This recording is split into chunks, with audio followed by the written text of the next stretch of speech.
Hi everyone. Thank you and for joining us today and welcome to another episode of H2O Post Party with Water Think Tank. And Water Think Tank is actually a platform that we have created to explore and discuss past experiences, current approaches, innovation and future needs related to water ecosystem in a broad sense of its definition. And in today's H2O Post Party, we will be having a chat on global water wars. I have shared the link with in our invitation. And Global Water Wars is actually a documentary done by National Geography. And to discuss this today, I have Raja, who's a moderator with Water Think Tank. And we have Shubho. Hi, Shubho. You want to introduce yourself? Sure. Good evening. My name is Shubhagato Gupta, but Shubho in short. I work a lot on South Asia and mainly on India. I have a longish career in water and sanitation and land planning and housing areas of work. And I'm a senior fellow at the Center for Policy Research. The Center for Policy Research is one of India's oldest think tanks, working across fields from urban development, where I'm situated, right up to international policy, international relations, etc., with economic policy, climate policy also part of it. I'm delighted to be here today, Punita. Thanks so much for having me. Thank you, Shubho. And with us, we also have Shinwei from Global Policy Asia. Shinwei, you want to introduce yourself? Sure. Thank you, Punita, for inviting me. Hi, everyone, especially Shubho and Raja. Yes, I'm Shinwei, and I have several, not as extensive years of experience like Shubho, but I have some experience mainly on climate change and sustainable development issues. I worked, the first half of my career, I was working a lot on EU-China cooperation on climate change, and then I moved back to Penang. So at the moment, I'm focusing exclusively on local government sustainable development issues in Penang, including energy, transportation, and a bit of water. Thank you, Shinwei. Thank you. So, going into the discussion on global water wars, I must say that I must have watched this documentary about 5 or 6 times because I find it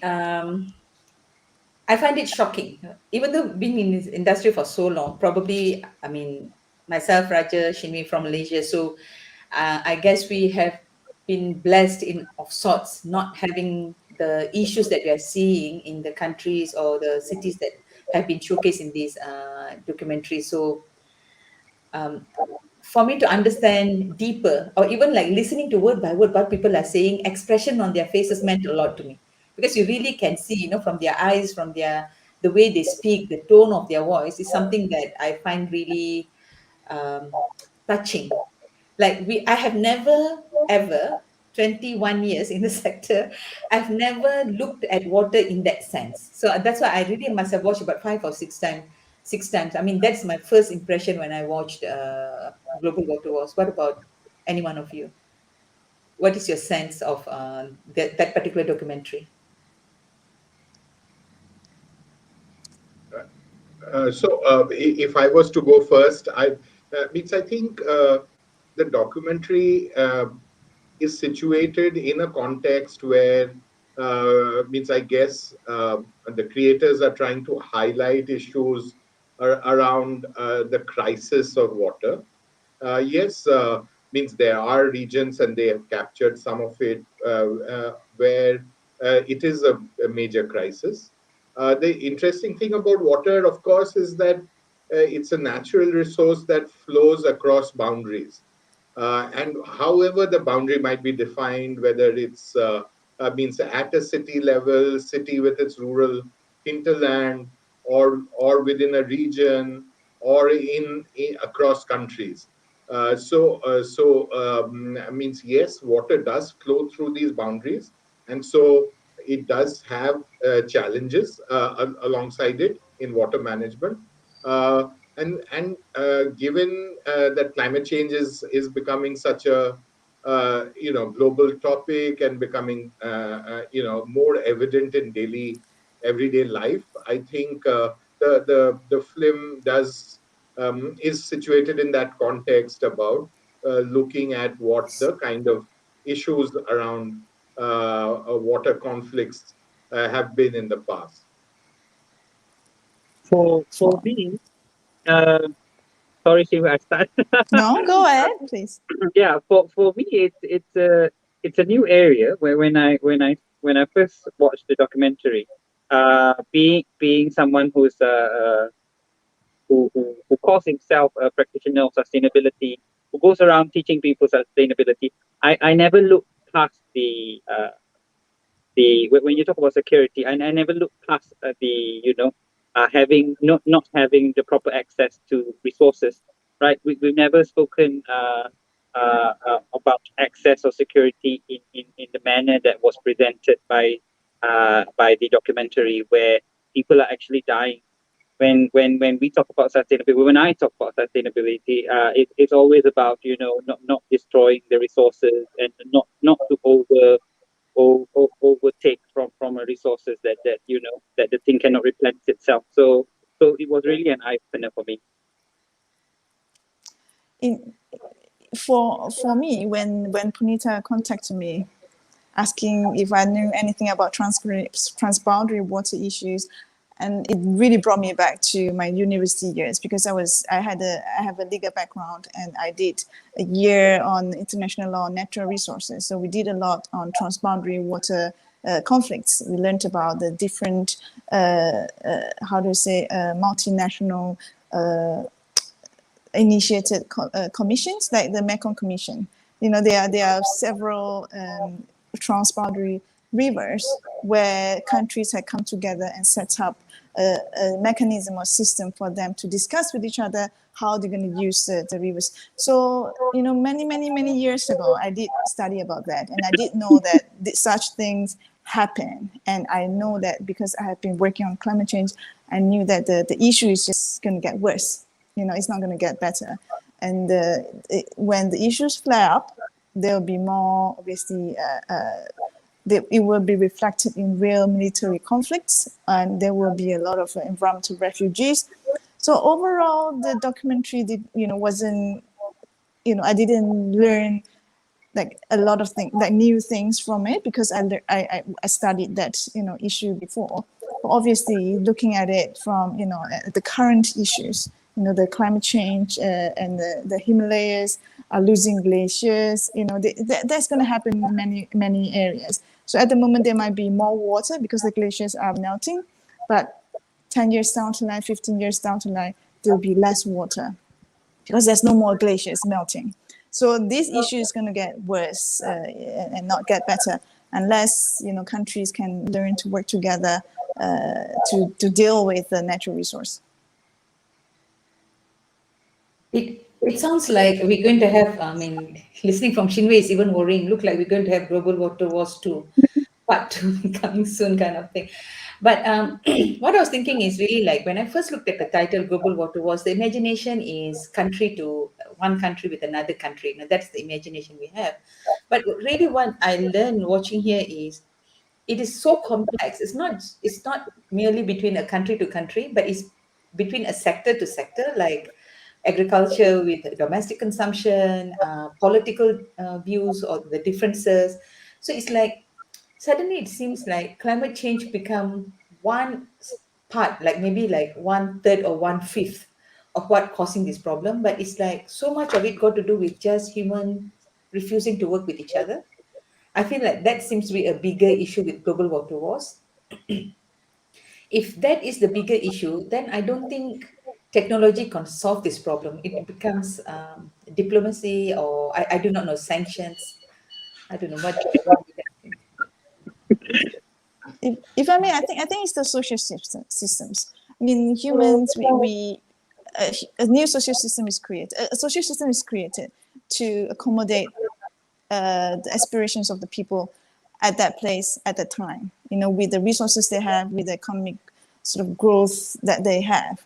But if stress comes in, like climate change with water, it will disrupt the social system, and it's like you said, it's up to up to us, up to human beings, to see if we can adapt to a new type of social system. I think it's all about adapting. But if there's no way to adapt, like there's no water at all to sustain any livelihood, like shown in documentary, when there's no water, there's no life, then the whole social system will disappear, and then people just move to another society that will create then stress in their social system. So I think legal, our law, legal framework, our norms, social norms, and what sort of industry we build out, what sort of economic activities we have, are very much dependent on the natural resource and also the social system we have. So with disruption in the social system, a lot of things are going to change, but it doesn't mean that we won't be able to overcome it, I think. But Chinwei, how do you feel the social system can be built or protected across boundaries? Because when you have countries imposing or even a region imposing a certain kind of value, that does not translate. It's just across the gate. Like there was a scene in the documentary where the Israeli settlements, they were having so much access. Even some houses had swimming pools. When there were other parts just across the field, people were living in tents, neighboring with donkeys and sheep, and they don't have water. So I'm not saying I watched that part also. I think all of us, most of us probably I felt angry, right? The whole system is so unfair. I think normal people would just feel angry. I'm not saying that is right, that current arrangement is right. I think that the stress to the Palestinian side will generate certain types of responses, like they already said in the documentary, and that responses might not be pleasant, to the Israeli side. So then there will be disruption to the social system of in Israel. So it's really not up to me, right? I'm not saying that this system is good or that system is good. I'm just saying that we all depend on the natural resources that we have, and our social system is built around that. And when that changes, our social system will have to change as well. Yeah. I'd like to come in a bit here. I think going back to Punita's question about how much of this is a interhuman social issue, means one, the literature, or let's say the research around water conflicts is long and quite deep, right? So water conflicts have been one of the key frameworks on which we've studied water resources. More recently, over the last 10 years or so, there's been a lot of new research on stuff like water cooperation. Yeah. So, for example, there are, when there is stress, yes, the conflict becomes the more important issue. But researchers are also looking at what happens when there is no conflict or when there is no stress, right? So, for example, within India, it's a large country and rivers are shared between state governments. Often during the dry season, there are issues around farmers from one state, protesting against the amount of water left to them from the other state. What seems to be coming out of all of this research is that for 95% of the time of the year, people are collaborating around water, whether it be upstate or downstate, they are collaborating. And then in the 5% of the time when the crisis occurs, it becomes a political issue, and it kind of breaks, means even politicians start taking benefit of that crisis to, pursue their own separate agendas, right? Separation agendas which help them gain prominence. So there are quite a bit of nice lessons to learn about water cooperation, and so means I think what Punita might have been alluding to is that more discussion and around some of these issues without kind of taking the other side to be for granted, the upstream grant, let's say dams, etc. You could do it in a consultative manner in spite of it being cross-border issues. I agree. I think if you look at how many countries share rivers, which are the main, water resource for those countries, you don't see conflicts in a war between countries every day. You said, I think it's most of the time countries recognize that water is such a basic issue, that basic right, that they won't, even if they have political spats over things, they will not touch water. I think that in like certain regions they can manage the water well, and it takes a lot of hard work. It takes a lot of trust. It takes a lot of willingness to, like you said, to think for other people, right? Not to take it for, to think for other people. So I totally agree that most of the time people do understand that water is such a basic issue that they will not go and disrupt it if possible. But and Sunita and Punita, you said it's transboundary water doesn't have to be just between countries. Like in Penang, we have transboundary water issue with Kedah, right? And yet we have a federal government who theoretically can regulate that and help to set up a framework for sharing, the water resource, some sort of payment or whatever. I don't know. But in international law, there's no law because there's no police to really go and enforce it. Even if there's a tribunal, the tribunal said country A is in the wrong, there's no police who goes and say that I'm going to, take your asset away, or I'm going to fine you. So it's very much dependent on the goodwill of the countries. I think countries do recognize that if their neighbors do very badly, there's a huge disaster, refugees going to come in, right? So I think they understand the importance of stability within the region, and water is such an important issue. They do recognize that even if they have disagreements over a lot of things, the water agreement, if there is one, will very likely stay intact. Actually, I want to come to what Shinwei and Shubo was saying, but before that, talking about a lot of research has been done. One of our water think tank friends, Tony Stefan, actually shared a link to a particular research group, MEDRC, which was established, an outcome of an organization established as an outcome of Middle East Peace Corporation. So maybe if we can have Siva post the link up, we can share it, because there's a lot of good article and work that they have done. And they are also looking into the impact in relation to, like, they are looking at, of these transboundary water issues from the gender lens. So there's a lot of work has been done, without a doubt. It's just that when I look at, like, for example, when you were sharing in the situation, like what Shubha was saying, or even Shinwei, right? Between one country to another country seems to be like it's easier to it is so tensed up, the situation seems like there is a way that it can be solved, but the problem is become it's really a serious problem when it's within a country, and the challenge is between two entities. So how that can be, I mean, like, really, when I look at that, it's like something that can't be solved. Like when What you you look at mean two India, right? When entities? you look at water mafia, right? Like India, when they look at water mafia, it almost seems like such an organized structure, an organized business. How to ever remove an organized business now, because it's already being established? Yeah. So it means means much of this issue are kind of arises out of uh, inequitable distribution, and who takes the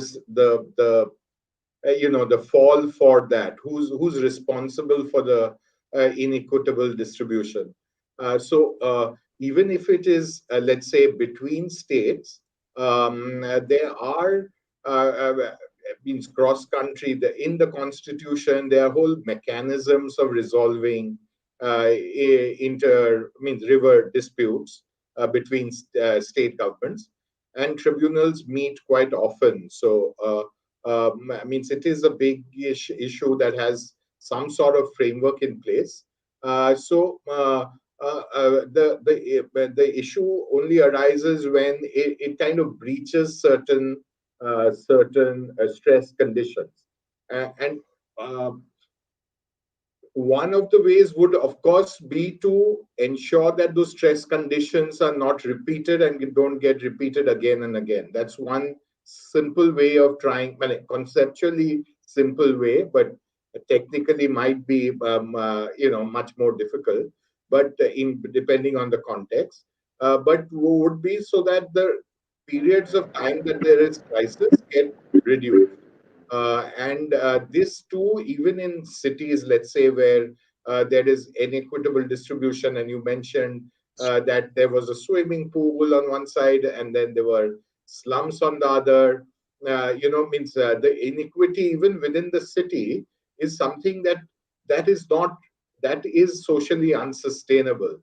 And as Shinwei also said, that at the cross-border, cross-national level too, means if you're living in a common region, water is one, the rivers are some of the main features that define those regions. And if you don't share the water equitably, you do lead to larger economic stress, and that can lead to, means if a state fails, then more refugees is one, but beyond that, nowadays there is terrorism, so many other things, right?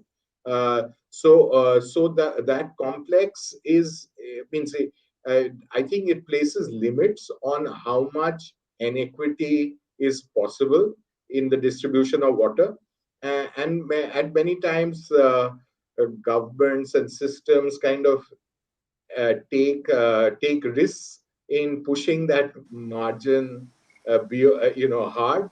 But I think there is a means across governments, surely there's an understanding that that's not inelastic, and so means building in equity principles, I think, is going to be key, and means delivering on equity principles. Sorry, I took a lot of time. I don't know whether I made sense. You wanted to say something, Raja? No, I was just trying to clarify what did you mean when you say between entities. You were talking about the inequitability between entities. So Yeah. I think So Shubho addressed yeah, that already. yeah. No, no. Go on, Rajan. Okay.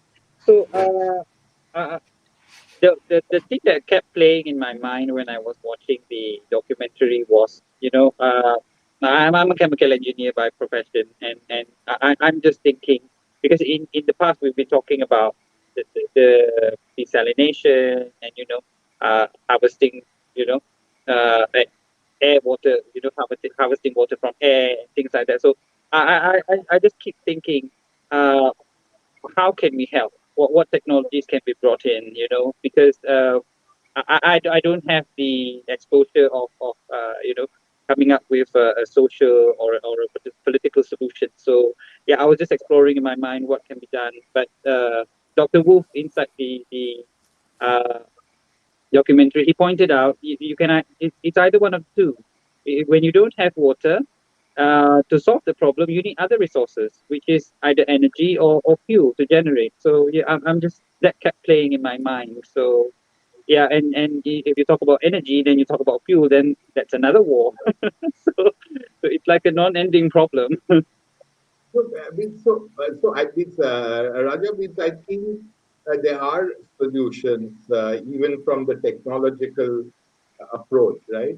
One of them is to localize the cycle. Yeah. Uh, so, what kind of technologies give you more control on water extraction, use, treatment, and putting it back into the local water balances.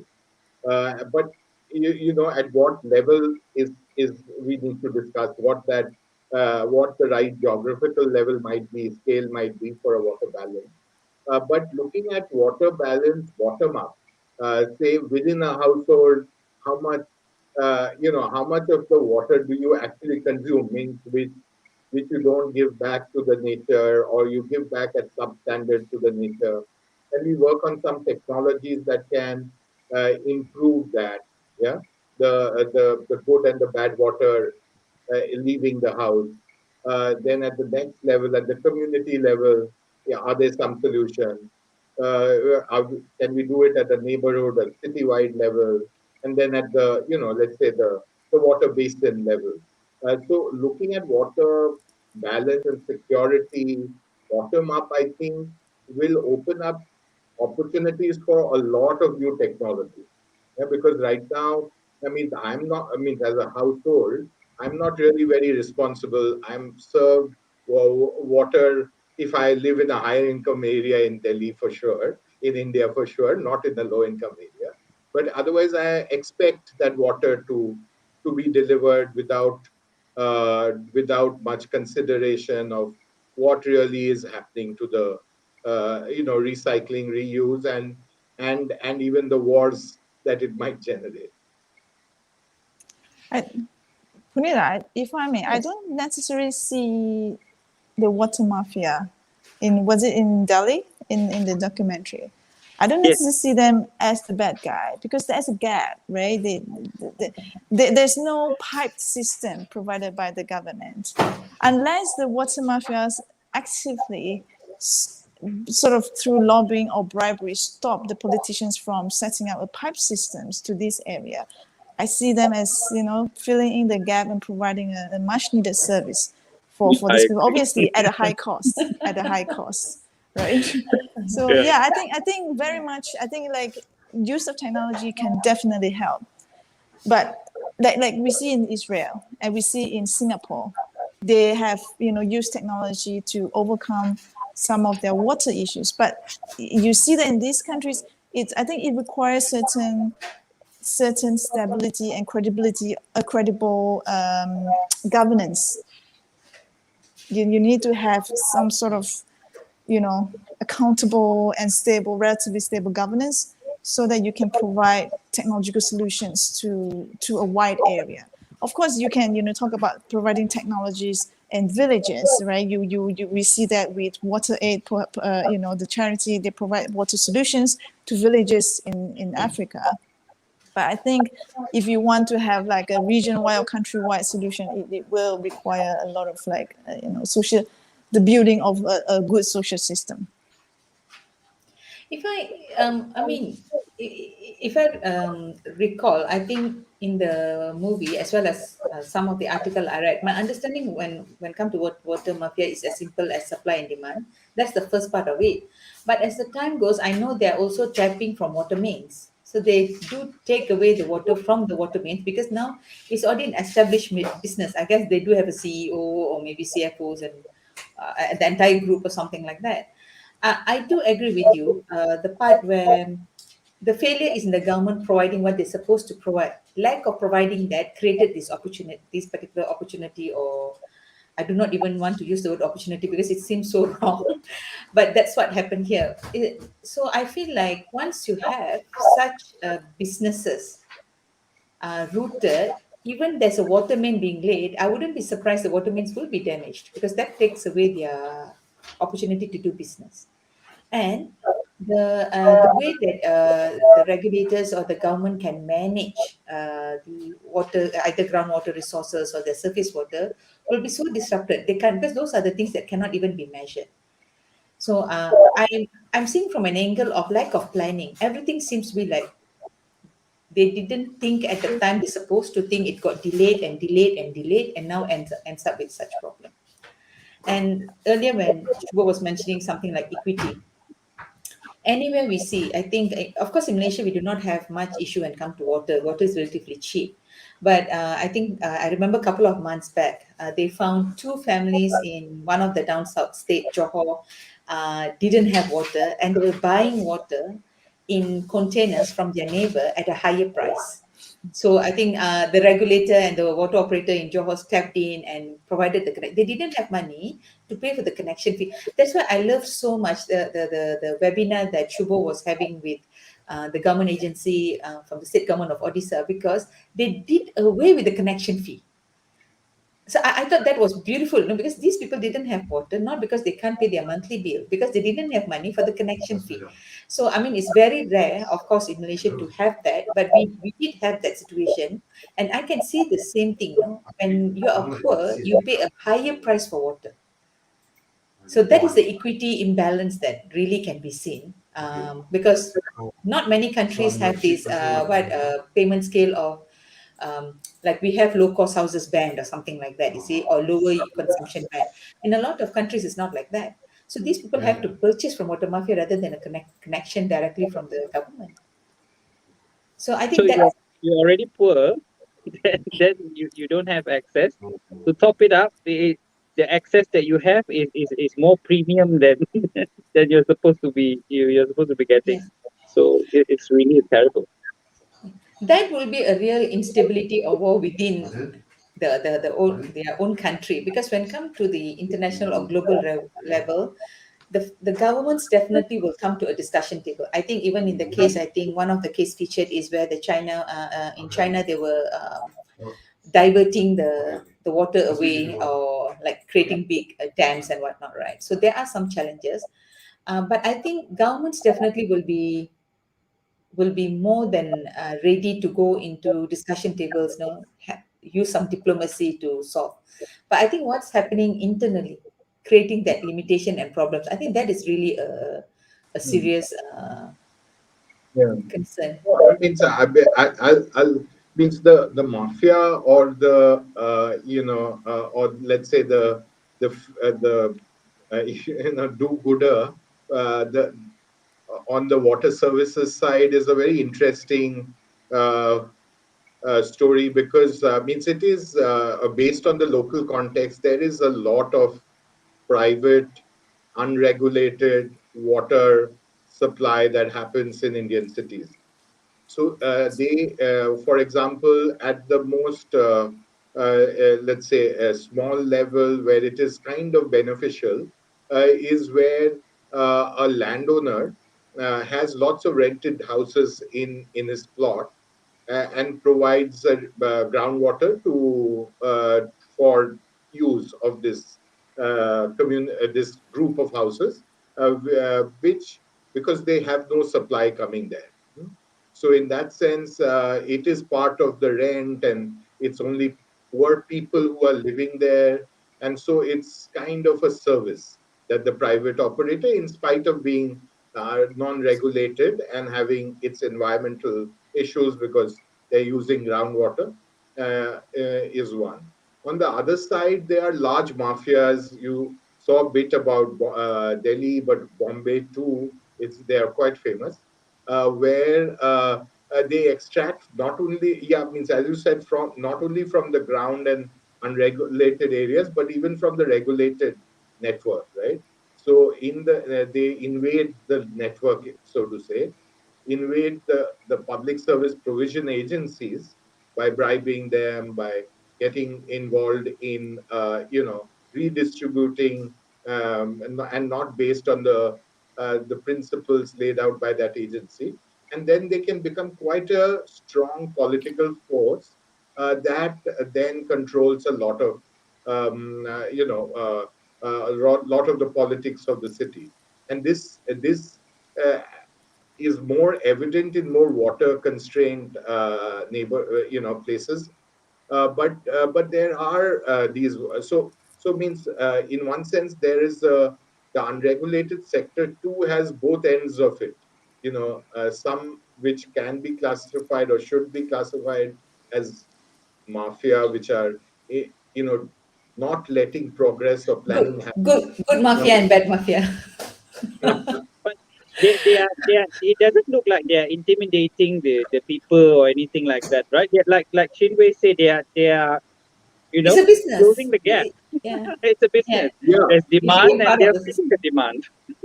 Yeah, so Punita, no, so one is mafia, the other is a philanthropist. In the same. Can can I maybe like suggest? I mean, the case in Johor is quite peculiar because in Malaysia, I would imagine all new housing developments, they are required to have that connection.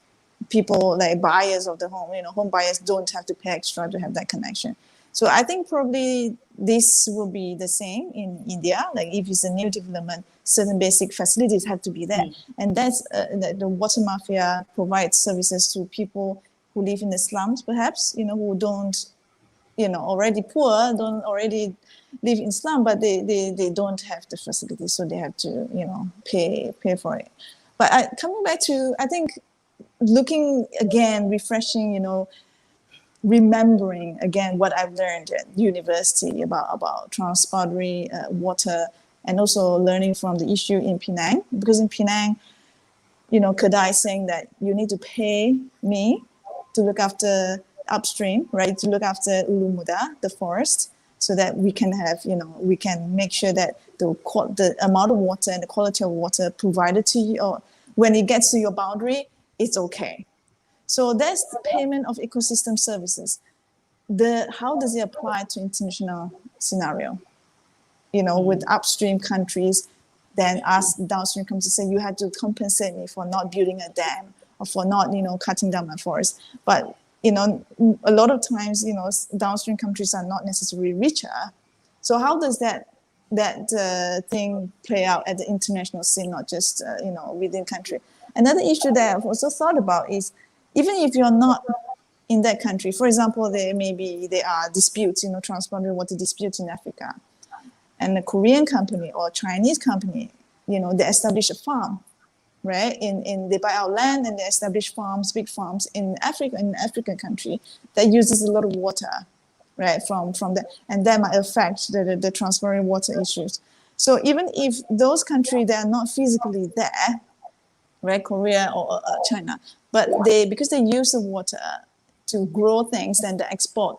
That sort of virtual use of water. That's a virtual water use. So that again would be an interesting angle to look at, not just for the countries that are physically there, but for other countries who use the water resources in that particular country, and what's their responsibility, what's their role for dealing with this, increasingly serious transboundary water issue. I think for me, with having a legal background, this would be very interesting issues, for me to explore. But it's I know that there won't be any answer, but it's something that we need to think about. Actually, I think it should be like legal, technical, and psychology. Because if people watch something like this and they still don't change, like I'm wondering if we take this documentary and show it to Penang government and Kedah government, will that change their mind? If it does not, I don't know what else will. Like I mean, the approach they take, in resolving conflicts, the resolution that they move forward, right? So, and not just in Penang, Kedah, the whole Malaysia, especially, like we get about 2,500 to 3,000 millimeters of rainfall.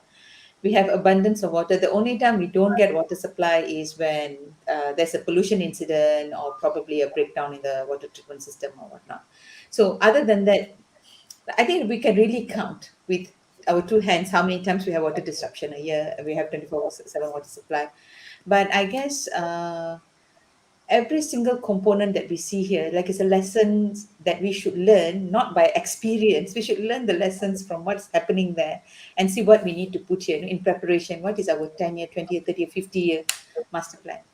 So that is my biggest concern. How many of us are learning? That's number one. Number two is, I know Raja and myself have different views when it comes to desalination. But my biggest concern about desalination is that is fine. I mean, I think desalination is an option when you have exhausted all other what mechanisms.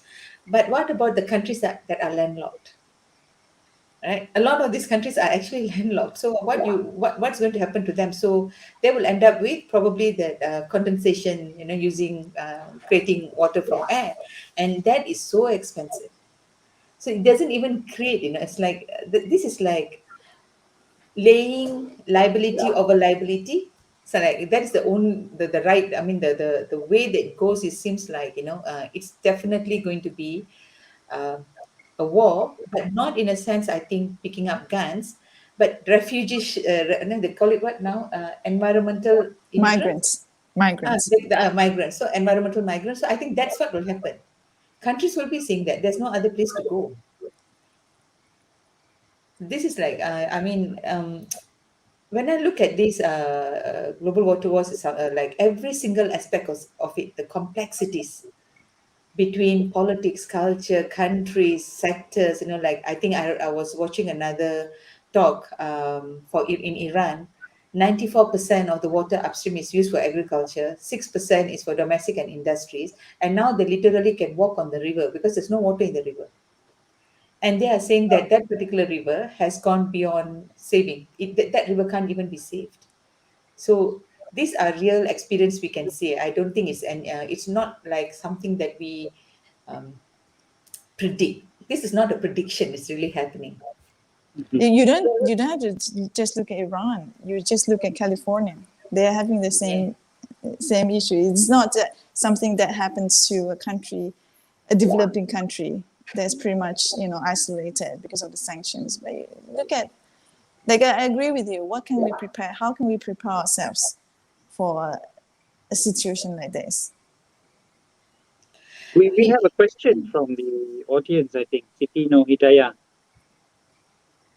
Yeah, for what is the So impact of COVID-19 on global water wars? so we have one more parameter to have a war.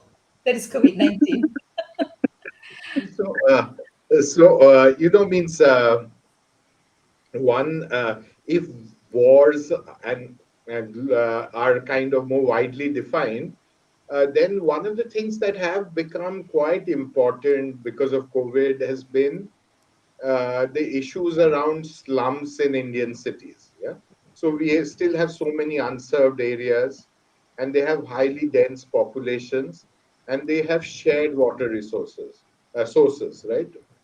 So that itself made, it was hard to restrict people to a common tap, right? And when water is is only allocated for a couple of hours, maybe a day or something like that. So that has become quite an important. It has got much more attention because of the COVID-19 crisis. So the inequality issues in the water distribution side have surely got a lot of attention. I think much of the water treatment plants and the water sector in general has means the drinking water sector has been affected by chains, value chain, means the supply chain disruptions. For example, chemicals, some staff, some regular maintenance. There have been some issues like that, and new programs where means regular maintenance activities in these larger distribution networks have been postponed. So these are a couple of the impacts that we've been discussing that drinking water seems to have faced because of COVID. I'm wondering whether there's any studies or or if there's any research has been done when come to COVID-19 pandemic areas that do not have proper water supply. If the numbers are higher, or are there any such data? If anyone aware of that? No, no. So that has not been established yet, Punita. We ourselves have done some studies in that respect, but means it's not. It's not been that data is not means it does not reveal this that only density has kind of affected the spread of COVID. Though is continues to be only an urban phenomenon, means largely an urban phenomenon as yet. It's yet to be reported in large numbers from rural areas. It's mainly being still reported from urban areas. but across higher income and lower income areas. So while that is not clear, what has been clear is that you can't manage these. You can't have the same regulations that apply to the rest of the city, the non-poor end of the city, as you have for the poorer geographies. Means that, and that's happening quite a lot across the world actually, because even in Singapore's own effort to kind of control the migrant worker housing, there was a COVID outbreak in the migrant worker houses, right? Too, where there are higher densities of people living at closer quarters. So that has emerged as a problem that countries have had to face most in many places. I've heard of similar examples even from the United States. Okay, I that's interesting. I haven't seen any research, and I haven't certainly done any research, but I would imagine the impact will be indirect. It's not going to be COVID-19 impact on global water wars. It'll be through economic impacts. So I believe that that will be shown over the next few years. We know that certain countries cope better, certain countries, didn't cope that well, and that will be reflected in perhaps the shift or the decrease in certain economic activities, increase in economic activities in countries that manage well, and that means that perhaps there will be more intensive use of water and how it affects downstream states. That could be one. Another is migration.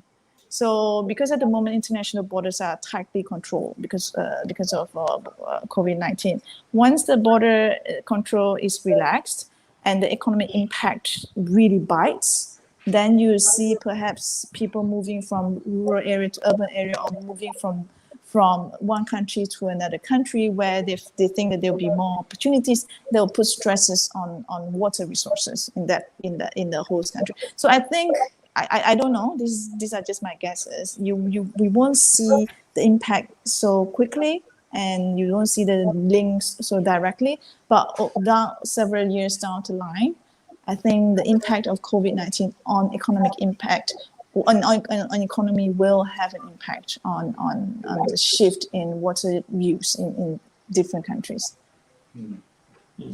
I think what Chinwe is describing reminds me of Cape Town, right?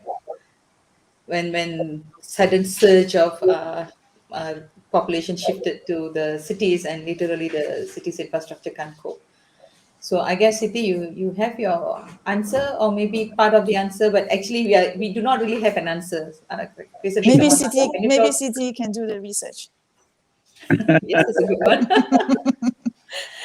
So, recently, someone asked me, "Can you tell me how to solve global water crisis?" I said, "If there's somebody who can answer that question, I would like to listen myself." This is so complex. There's so many variables that actually involve, and every variable is unique by itself. So, and in some instances, for example, we were talking about lack of water causing problem. In some situations, we can see they're using water to create problem. So it's so strategically done. I think they were sharing about ISIS, how they use they call it water terrorism. I think that's the term they use. So it was so strategically done, using water to create that. So that is totally another angle of water wars. That's why I was wondering, still plays in my mind how much of it is really climate change, because I can see a lot of it. Maybe I'm not in that particular arena, so I don't know, because a lot of conversation is revolving around COP26 and climate change and all those things, right? But are there as much extensive conversation going on when it comes to um, this transboundary issue, resolving conflicts through, like earlier I think Shinwe was sharing about his agreements. I think like Murray Darling River Basin in Australia crosses a couple of states, and they have certain agreement put in place to ensure that these resources are protected and shared with certain equity. I do not know whether such conversations are extensively discussed and or I, solutions being sought for. I think there are tribunals. There's an international tribunal that deals with water, transboundary water issues. Obviously, being international law, it requires each sovereign nation to abide by it, the judgment, and to actually join, the whether it is association or whatever. So it's still very much depending on the decision of the sovereign nation. But I think I read it somewhere that only a third of the world's major international rivers that flow through different countries, have some sort of cooperation framework mechanism. Like Mekong, we have Mekong Commission. I think in River Niles, we also have there's also like some sort of agreement there. But so there are things that, there are these sort of agreements, and this sort of individual sort of rivers commission, they set up their own tribunal. Then the countries agree to abide by them. But most rivers are not subject to any sort of international cooperation framework. Speaking of the Mekong, in the documentary, they frame China to be doing something behind by saying China is the most dam country, having so much dam just on the Mekong itself. So uh, we don't really see any direct effects of what they're doing. But what do you think? Is there a bigger plan to leverage once they've established something, or I don't know what's happening there? Uh, so, means on the Mekong itself, I mean there are a whole host of downstream issues around the damming exercise, because it changes the hydrology of this river quite significantly, and it changes the cropping pattern at the edge of the in Vietnam and Cambodia. The agricultural patterns are changing, and Mekong also, in general, as a delta itself, is kind of facing sea level rise. So there are the environmental issues around the changing environment in Mekong are quite uh, pretty high on the international climate change agenda. So, but over to you, Shin. I don't know much about this issue, but I do know that it's true. China I think, has the most dams in the Yeah, world, and they are no still, doubt, no they doubt. are, it's like their hobby. They just build and build and build. But I do think that it will definitely have impact downstream. But what can you do about it, because there's no agreement, and they are not formal member of the Mekong Commission, and it's a big country, right? It's number 2 at the moment in the world. So what can you do? I think the fact that, I think, like, coming back to Shubo's suggestion or highlights that equitable use of water resource is super important when it comes to transboundary waters. And China, I bet China has heard about that, because it's one of the basic principles when it comes to international natural resources, right? So some sort of abiding to these principles of equitable sharing of resources, and also the threat that if something, like I mentioned before, if something really bad happened downstream, they are going to get problem at their border.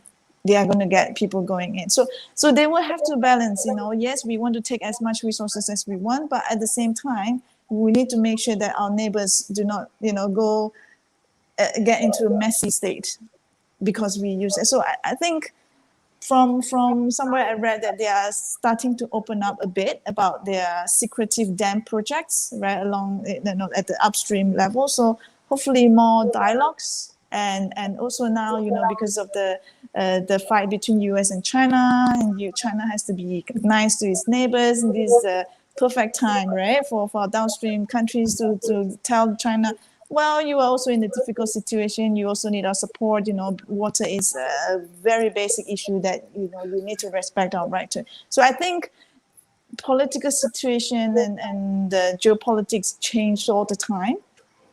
But it would be stupid of China if it just goes ahead and do whatever it wants with this, rivers upstream. I think they are not that stupid. They shouldn't be that stupid.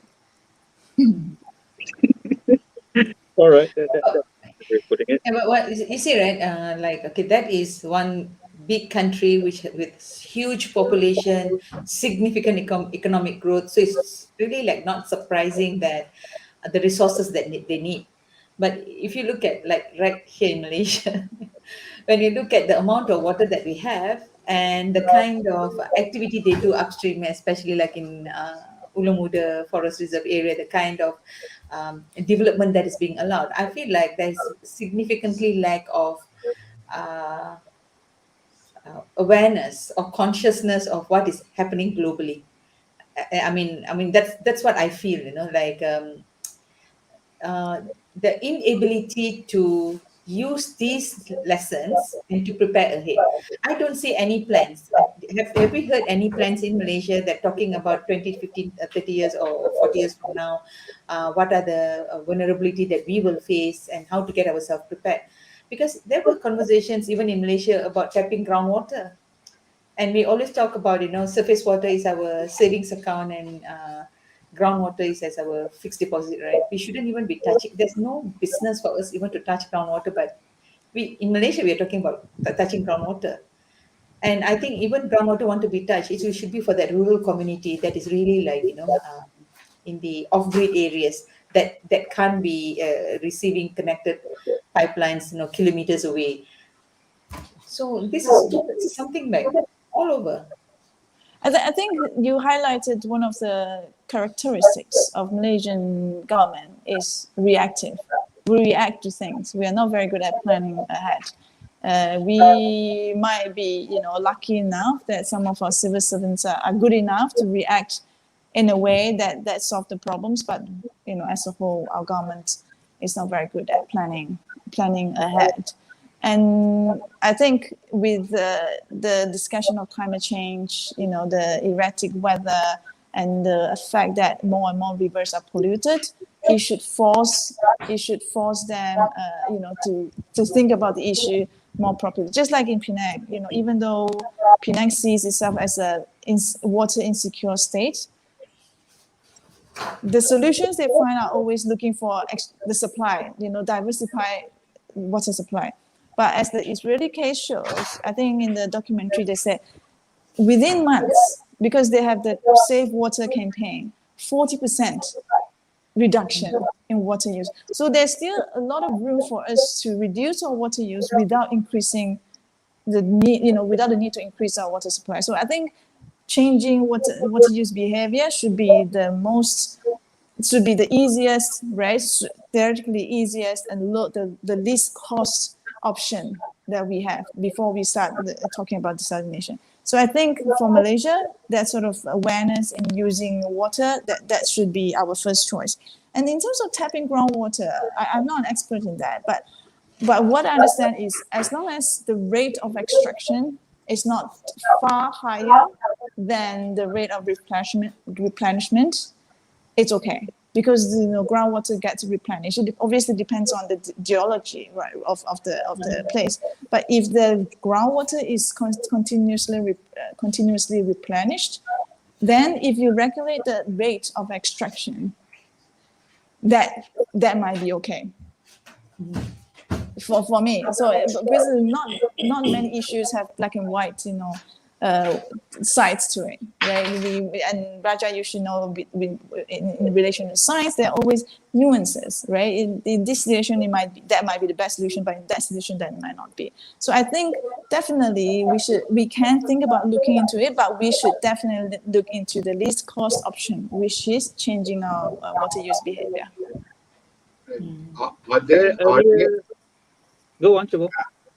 no, I had a question. I was wondering whether there are any efforts in Malaysia to move towards industrial and agricultural use, reducing water, consumption in those uses too.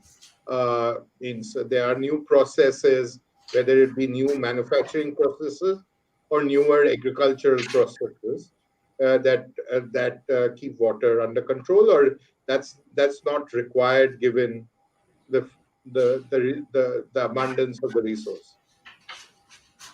There are I some think. efforts to both, but not very aggressive. For example, I have been involved with the Department of Environment, and they are looking at educating or hand holding, whether guiding the small and medium enterprises, SMEs along the river to look at into their process to go beyond how do they term it beyond compliance, because so far the Department of Environment have been only looking at making sure the discharge limits are being observed, but now they are going beyond compliance by introducing cleaner production, green industry, to make sure that people actually consciously try to reduce consumption. So it's happening. It's just not rigorously happening for now. Shubo, I would imagine at the moment for most places in Malaysia, it's voluntary. It's for Yes. Yes. CSR, right? It's or unless you are MNC, it's multinational company, you have that mandate from your headquarters. Then you do, like I heard Nike, like Punita gave the example of Nike, right? In Johor, they have. So Rama Textile. It's yeah, a Rama Textile. Yeah. it's on a voluntary basis, and we all know that if it's voluntary, you wait 100 years to get to where you want. I think one of the biggest problems, especially in Penang, we know we have the country's lowest water tariff, and as a result, I would say we have the highest domestic water consumption per capita, right? And with such a low water tariff, there's no incentive for people, not only for people to change their behavior, but for technologies to come in.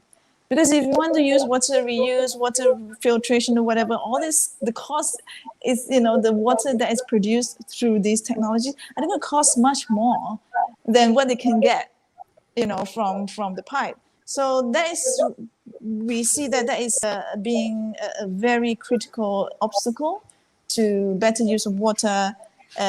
So it's a political issue. Increasing water tariffs is a political issue. Another thing is whether we make it mandatory. Yes, you start out with voluntary. Government giving warnings to industry. Yes, we have this maybe 100 enterprise program.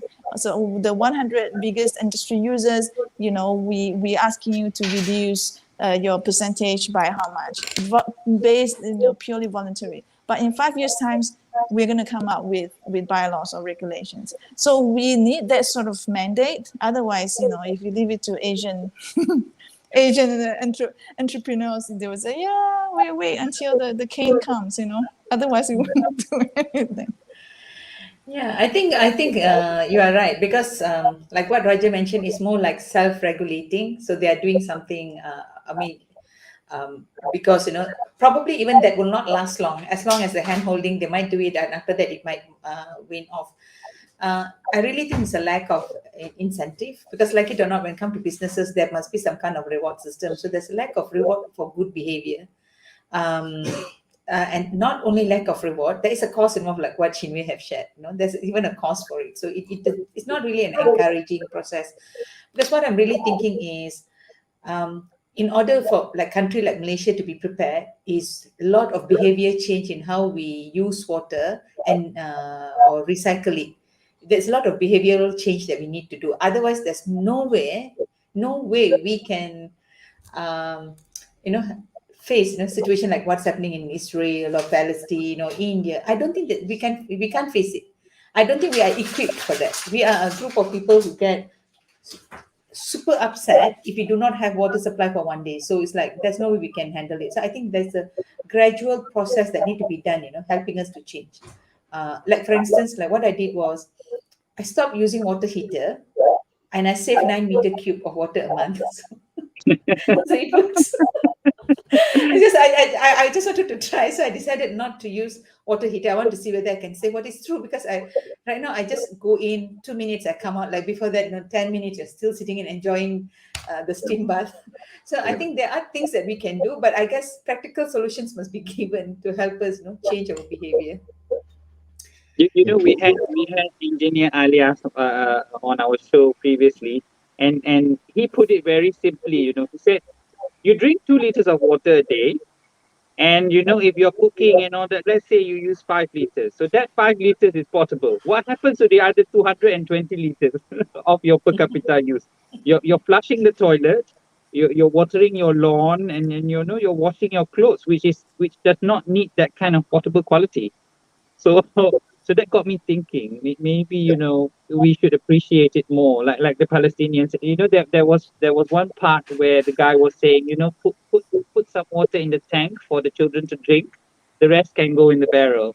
So Right. yeah, it's really touching, and we take whatever what is so abundant to us. You know, we take it for granted. Hmm. Absolutely. Okay, Interesting. so we have reached to, we are past 9:30, but probably we can hear, you know, just some I mean some words, you know, that we you want to part with. Shubo, if you have something to add or share. No, means means I really enjoyed participating. I think going forward means the one of the big issues around climate change is that the rate of adoption will have to increase so much that whether those remain socially sustainable or not is the core of the problem. And water, of course, is elementary to that.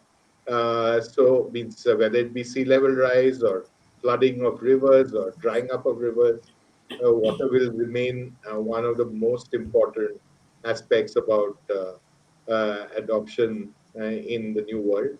Look forward to more discussions like this. Yeah, thank Thank you, you Shubo. for having me. Thank you, Shinwei. Um, Nothing much. I think thank you for inviting me to this webinar. I think it sort of reminds us again that water is so basic, fundamental. There's no substitute to it. You know, you can, if you don't have oil, you can use solar. You know, you don't have meat, you can eat vegetable.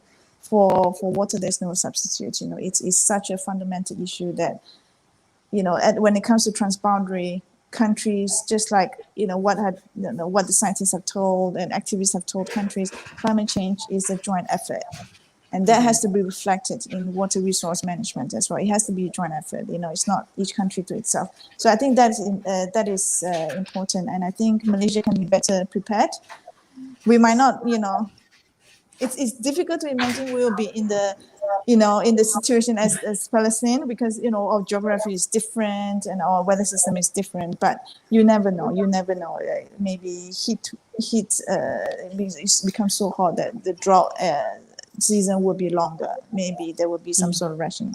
But maybe just to clarify one thing, I think I didn't say it properly. So water tariff in Penang at the domestic water use is the lowest, but when it comes to industry, it's not really the lowest in Malaysia. So I think there is space there for technology to come in to provide non-drinking water to industries to use. So I just want to clarify that. Otherwise, the water company will probably call me up and say that, you know, you said wrong. But yeah, thank you. It's been a very meaningful exchange, and thank you, Punita, for inviting me. Thank you, Shinwei. Raja. Well, for me, I want to touch a little bit on the education part and what information really goes out. The thing that really touched me was when ISIS and Palestine and Israel, that issue was brought up. It was never framed with water. You know, it was never related to water. When you read it in newspapers, when you see it on CNN, never once have I heard somebody mention water. It's always, oh, you know, Islam terrorists. So now, you know, this is a new facet. It's really a serious issue. People are leaving not just because they're being killed, but because, you know, the resources are dry. So Is so I think, yeah, Chinwei, go on. no, sorry. I just want to, you know, highlight your point. Israel is using water as a weapon to drive Yep. them off their land. That's the gist of the, you know, of the documentary, right? Yeah. So Sorry, sorry. so yeah, that's really something that people should talk about more, right? Not just take it at that level. Yeah, that's from me anyway. Thank you, Raja. I mean, I totally empathize with what you're saying. It's like totally makes sense. Thank you, Shubho, Shinvi, and Raja. What I love about this conversation is watching that documentary alone gives a total doom and gloom scenario, because it didn't really end with, there are still uh, I mean we are not cornered in that sense. There are still what actions or strategies, approaches that we can deploy. So but that's the reason I was watching it 5 or 6 times, like which part can I see some silver lining on the cloud, was like really like cornered in such a way. So totally enjoyed this conversation, because there are plenty of things being done. There are approaches that can be taken. And at the same time, we do know that it's not as, like what Raja said, it's not as what it's seen. Sometimes we really have to go deep to understand, what are the geopolitical issues that's surfacing in that area. So thank you, everyone. I really appreciate you spending time with us on a Friday night, and hope to see all of you soon, all of you again. And to all the viewers, thank you for participating, and have a good Friday. Thank Bye. you. Bye bye. Goodbye. Bye. Bye.